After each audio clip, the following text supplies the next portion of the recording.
दीपक में जब इतनी सुंदर ईश्वरीय आंखें बननी शुरू हो जाती हैं, तब आपको भी आपकी आंखों की शक्ति जागृत होती है। आपको आपका होने वाला भविष्य या किसी भी व्यक्ति का भविष्य, और कई बार अगर आप किसी का पास्ट भी देखना चाहें तो वो भी दिखना शुरू हो जाता है। यह शक्ति काफ़ी अच्छी भी होती है और कई बार डरावनी भी लगती है, क्योंकि किसी का भी भविष्य ज़रूरी नहीं होता है कि हर किसी का भविष्य अच्छा हो।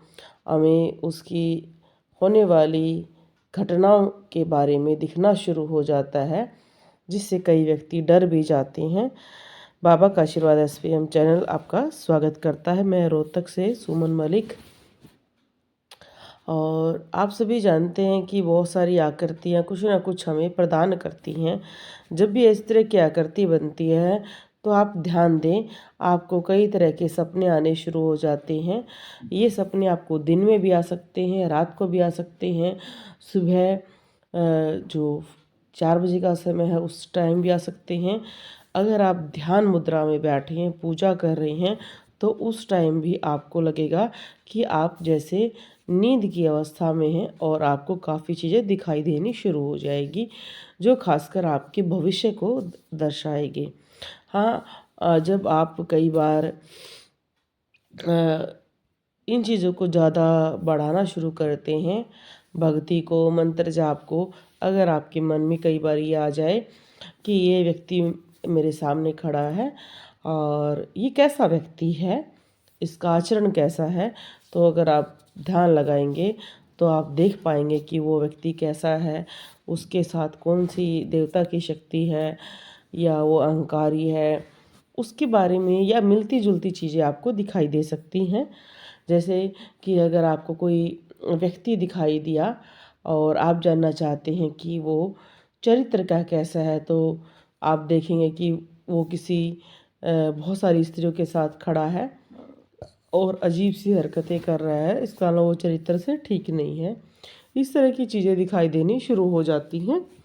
और इस शक्ति में सबसे बड़ी बात ये होती है कि कई बार आप विचलित बहुत हो जाते हैं, क्योंकि जब भी इस तरह का प्रभाव शुरू होता है तब व्यक्ति को ये समझ नहीं आता कि उसे क्या करना चाहिए।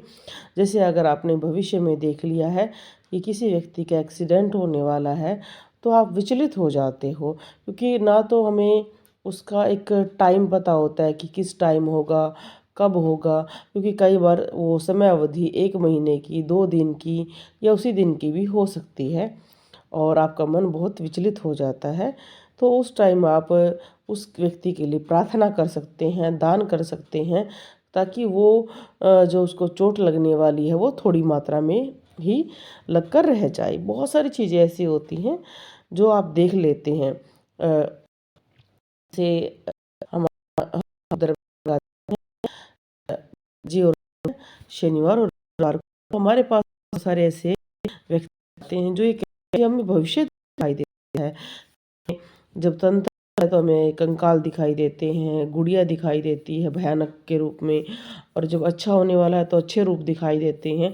पर समझ नहीं आते हमें करना क्या है, उस टाइम हमें करना क्या चाहिए, वो चीज़ें आप समझ नहीं पाती हैं। जैसे अगर आप दिखाई देता है बहुत सारा तंत्र हो रहा है आपके ऊपर, तो उस टाइम आप बहुत सारा रक्षा जो पाठ होते हैं, जैसे दुर्गा चालीसा हो गई है, बजरंग बाण का पाठ हो गया है, या किसी भी देवता का अगर आपके पास कोई रक्षा मंत्र है आप उसका जाप कर सकते हैं, या आपका कोई गुरु मंत्र है या किसी मंत्र की ज़्यादा जाप कर रहे हैं तो नियमबद्ध करें।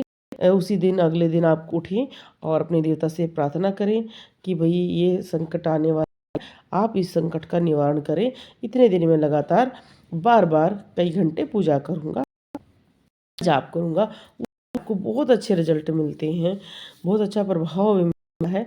क्योंकि हर चीज़ का भविष्य देखना भी बड़ा ही कठिन हो जाता है अपने लिए भी। इसलिए कहा जाता है कि अगर आप शांत स्वभाव से आपको भविष्य दिख रहा है तो थोड़ा ध्यान रखें कि मुझे क्या दिख रहा है, मन को विचलित ना करें और धीरे धीरे धीरे आपकी समस्याएं दूर हो जाएंगी। और इस शक्ति का प्रयोग आप बहुत अच्छी तरीके से कर सकते हैं। काफ़ी चीज़ में सुधार भी ला सकते हैं। जैसे आपको पता चल जाएगा कि इस समय मुझे महामृत्युंजय का जाप करना चाहिए, बजरंग बाण का पाठ करना चाहिए, हनुमान बाबू का पाठ करना चाहिए, हनुमान चालीसा का पाठ करना चाहिए, संकट मोचन का पाठ करना चाहिए, कौन सा करना चाहिए, उस अनुरूप ही आप पाठ करें और वो आपके लिए बहुत ही श्रेष्ठ रहे। बहुत सारी ऐसी हैं जो सरल रहती हैं और आपको अनुकूल बना देती हैं। तो दीपक में इस तरह की आकृतियाँ बन रही हैं और आपकी शक्तियाँ जागृत हो रही हैं, तो आप करने से बिल्कुल ना डरें। कुछ भी भविष्य दिखता रहे उसको समझने की कोशिश करें। हाँ, उसके निवारण के लिए आप कुछ ना कुछ अपना कोई गुरु बनाएं या किसी से उस तरह की जानकारी इकट्ठी करें। आप हमारे बहुत सारी वीडियो के माध्यम से भी सीख सकते हैं। बोलो जय श्री राम, जय बालाजी महाराज की। ओम नमः शिवाय, ओम नमः शिवाय।